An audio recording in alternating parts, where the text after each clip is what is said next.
I'm Mike. I'm Jason. Welcome to Snake Envy. So we're going to wrap up our herping quest. We've posted a few videos about that prior. But before we get into the new snakes, I wanted to, and I think people will find this interesting, we're going to give a little background kind of on breeding projects and some notable ones and one that you have. And then that'll tie in to what we're working on with these new snakes we found.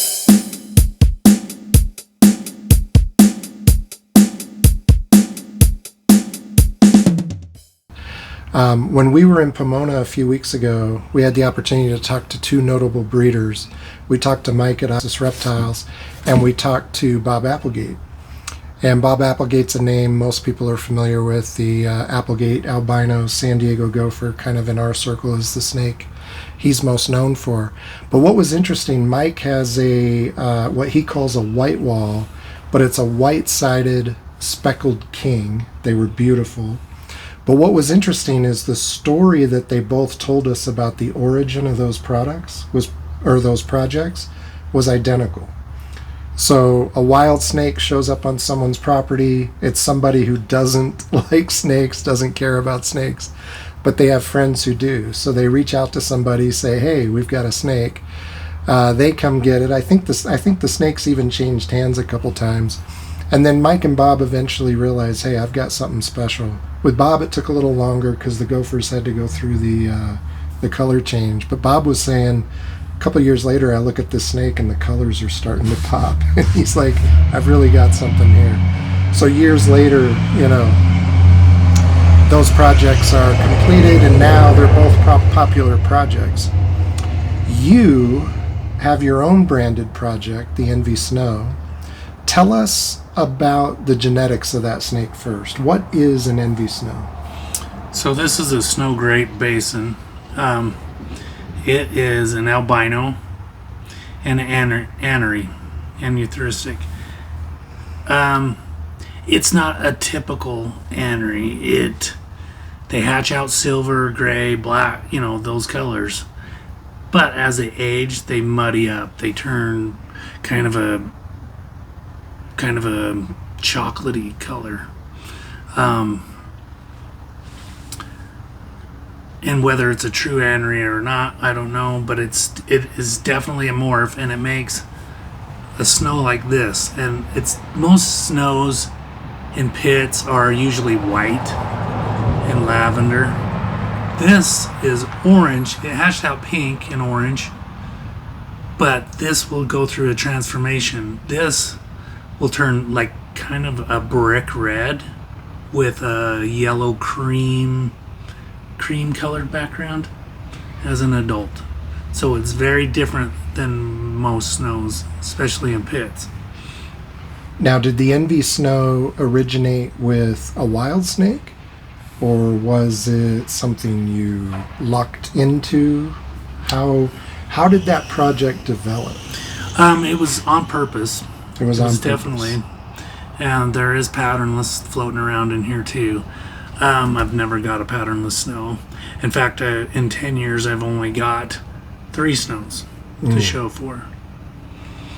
So it was a long, drawn-out thing. At one point, I think it was year 4 or 5 of breeding the double hets together. I was like, this doesn't work. It's not. You're about to give up. I was ready to give up. And then I kind of did give up, actually. And then this popped. This guy's father popped out. So interesting. Now there are some other breeders working with Envy Snows, but that's your baby. The reason we wanted to tell you all that background is because tell us about the origins of our herping quest. How did you find out about the adult aberrant gopher snake here in Utah, the Great Basin gopher that we set out to find initially? How did you learn about that snake? Just from another snake buddy and a snake friend that he talks to a lot of people, and it was a non-snake person that found this aberrant gopher snake. He took a picture. We had GPS coordinates, so we knew exactly where to go. Yeah. We went out there. I wasn't expecting to find any gopher snakes, and especially in this particular area, it doesn't look like ideal gopher snake habitat. No, we all But agree. apparently it is because it's crawling with gopher snakes. It is. The interesting thing, and that's the reason we kind of went through that preview, is because it's interesting how all these stories are similar. You know, it's somebody who has no interest in snakes that finds something interesting, but fortunately thinks to tell somebody else who does find it interesting. Now, the very first night we went to that spot, our goal was to try to find this one adult, which is kind of a needle in a haystack. Mm-hmm. And we both agreed when we got there. It was you and I and my wife, and I had a flat tire on my mountain bike, so you and my wife took off ahead of me. I was walking. We all agreed when we got there, it's not where we would have gone looking for gophers. That was our very first thought. But we knew at least one was there, so we really thought it was a needle in a haystack. Yeah. We ended up finding 4 gophers that first night. And so that's what made us say, okay, this place is going to work out okay after all. And the first night, they were all very normal. One of the adults had some irregular patterning, but it was minor. It was minor. We kind of regret now that we didn't look at that one a little more closely. And this was after dark, but nonetheless, the location proved out. So over the next 3 weeks, we had some weather that kept us out of there some nights, but we were out there quite a few evenings over the next 3 weeks, and it was just snake after snake after snake. I bet we found like 60-ish. It was unbelievable. By the way, the snake that Jason and my wife found, it's on our channel, and it's the loud hiss, the gopher snake you're picking up in the wild. That's one of the first snakes we found. Yeah, that was that adult. That might be the only breeding age adult we found. I can't remember. There was a few. So we didn't find adults for the most part. Right. But there must have been 2 or 3 clutches of neos that hatched over that 3-week period. So lots of neos. The reason we want to show you this one, and we're going to do close-ups of both of these snakes, this is what a normal Great Basin gopher looks like. And really what we're going to focus in on is this chain pattern that runs down the back. This is very common among Pituophis in general, but particularly with Great Basin gophers. And what we mean by chain is there's kind of a circle in between all these stripes, and that chain runs down the length of the snake. The tail is usually striped. And the head, it's usually pretty, he's getting a little feisty, but it's usually typical that you kind of have a couple stripes coming off the head. Not always. And I mean, I've seen Great Basins that have like very Sonoran-esque looking necks, but then it's really common to get stripes. Yep. Striping, minimal striping, like 1 to 2 inches, maybe 3. And we'll do close-ups of these snakes, but the chain pattern when we do the close-up is what we want you to kind of focus on, because that's a normal Great Basin gopher snake pattern. We're going to show you 2 of the neos that we found in that area. We did legally collect some snakes. What gets me excited is, for me, it's about nature gone wild, and it's the idea of like a locality that eventually proves out. You're more excited about morphs and outcrossing, so kind of tell me what you're thinking when you see these snakes. Plus, I'm excited about keeping it line bred and making locality aberrant gopher snakes, which I think is my first goal. That's the one that'll be the easiest. Yeah, hopefully it'll be easiest. But like I've always said this, like there's in pits and gopher snakes and stuff. There's a like kind of a 2 classifications. One's a locality guy, one's a morph guy. I kind of like the best of both worlds. A locality morph is like the best thing ever to me. So we may or may not show you a photo of the snake that we set out to find. We'll see if we can crop it in a way that we're comfortable with, that won't give away the location. We're being very very discreet about where we found these snakes for obvious reasons, because even if a lot of people legally collected in that area, and it's a fairly small area, it could really wipe out that unique population. It could hurt the population, yes. We are going to be very, very careful not to give anything away. And I apologize, that's why we're being generic when we just say it didn't look like gopher snake terrain, but that's all we're going to say. Yeah. We're not going to give any more detail because that could potentially give this spot away. So we're going to show you a couple of the snakes we found. Now, in general, we found 3 different types of aberrancies, plus color. We found some snakes that are pretty pink and kind of a salmon running through them. But we found almost patternless versions of these. We found a tiger stripe where instead of this chain pattern, and that's one of the ones we're going to show you, you kind of have crisscrossing stripes running the length of the snake. Well, it's very unique that it's striped at the first 3 or 4 inches. Yeah, looks normal. And then, and then it changes. Then it turns the tiger stripes going the total opposite way. Yeah, so, and they go the length of the snake. Yeah. And then we saw almost kind of a ghost, kind of a faded pattern where the snakes had anywhere between normal patterns to tiger stripes to speckling even, but the pattern is very washed out. And then we kind of saw things in between, but those were the 3 main patterns we saw. So we're going to show you 2 of those now.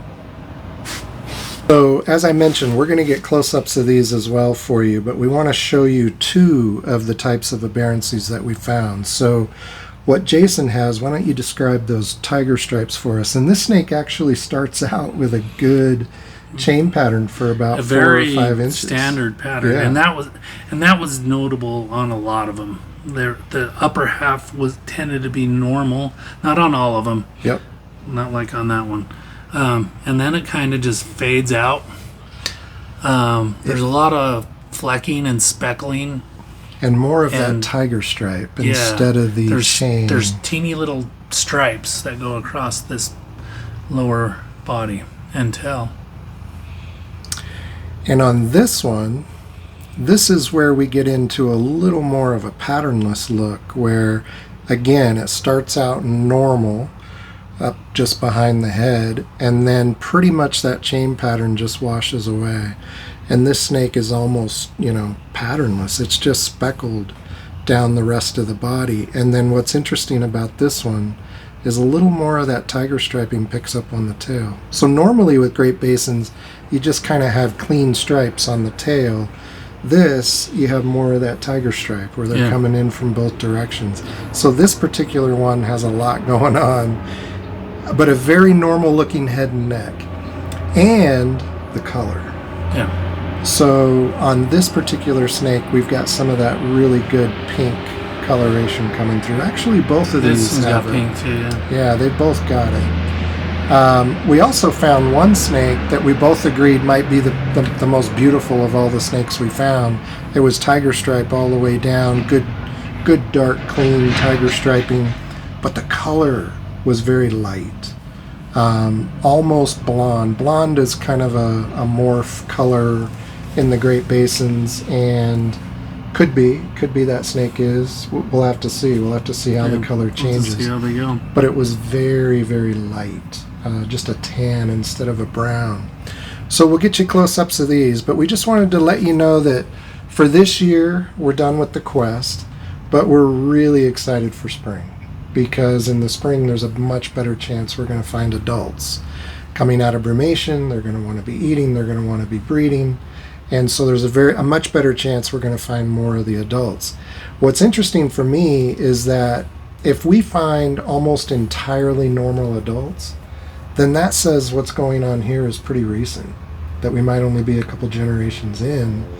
If we find all kinds of crazy adults like we have the Neos, that means that location has been going crazy for a long time. Yeah, it's kind of a condensed area.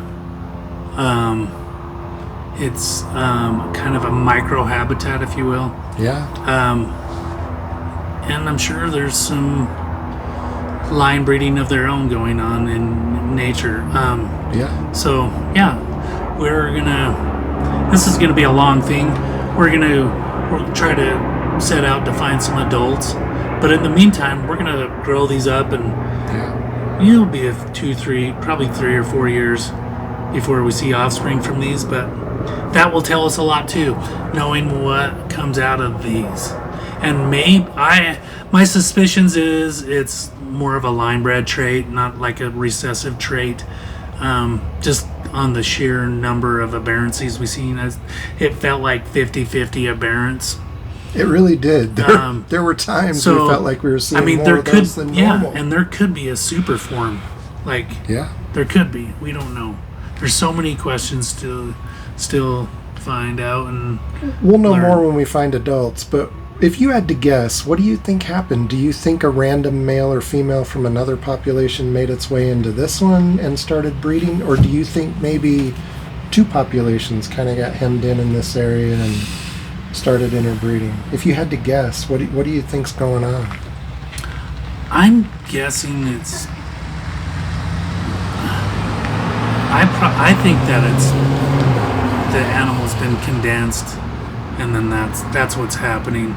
If it was more of a vast area, you might not see as much aberrancies because there would be more outcrossing possibly in the bloodlines. And so the area we ended up focusing on, it's like a half a mile long. It's small. The whole area is pretty small. The whole area is small, but we ended up kind of focusing on a half mile area, particularly when we started finding all the neos night after night after night. Yeah. We really forgot about the rest of it for much of that time. So spring's going to be fun too, because maybe we even expand our search a little bit.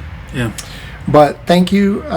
Just remember that there's 2 or 3 of the quest videos in the on our channel if this is the first time you're hearing about it. But we just wanted to conclude it for you for this year, and then we'll pick up again in the spring.